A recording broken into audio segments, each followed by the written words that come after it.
প্রতিদিন আমাকে অনেক অনেক মেয়ে নক দেয়, কিন্তু চায় অন্যভাবে। ধরো আমি যেদিন দেখবা যে আমি 20 কেজি শুকাই গেছি, তার মানে আমি বিয়ে করতেছি।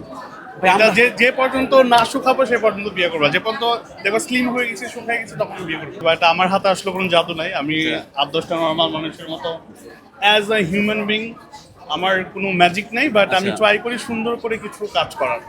আপনি প্রতিদিন কয়টা করে প্রপোজাল পান?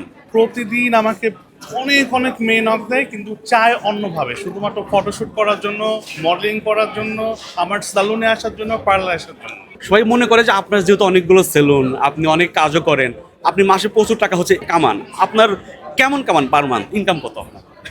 পার মান্থ এই ধরো যে আমি একটা ছোটখাটো বিদেশ ট্যুর দিতে পারি, ঘুরে আসতে পারি, এরকম 5-10 লাখ? 5-10 হাজার বলতে পারো। না ভাই, এটা তো ভুল। তো বিদেশ যেতে তো এইরকমই লাগে। আমি যে সমস্ত আমি তো আমেরিকা, সুইজারল্যান্ড, লন্ডন যাই না, আমি তো যাই পার্শ্ববর্তী নেপাল, তাই না? তো ওখানে তো খুব একটা খরচ হয় না, ওই রকম খরচের ইনকাম। ভাই আপনি তো অনেক দেশ ঘুরেছেন, তো বিয়ের পর ভাবে কিনে আপনি প্রথম কোন দেশে যাবেন?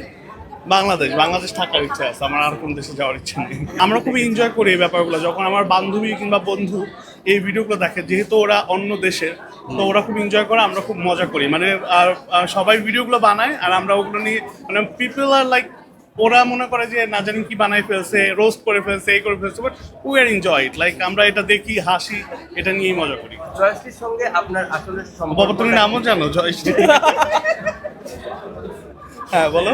সম্পর্কটা আসলে কি, এটা একটু খোলাসা করবেন, কারণ অনেকেই অনেকভাবে আপনাকে। আচ্ছা, জয়শ্রী আমার খুব ভালো বন্ধু। সামনে ওর বিয়ে, খুব শীঘ্রই দেখতে পাবে যে আমি ওর বিয়ের মধ্যে গায়ে হলুদে নাচতেছি।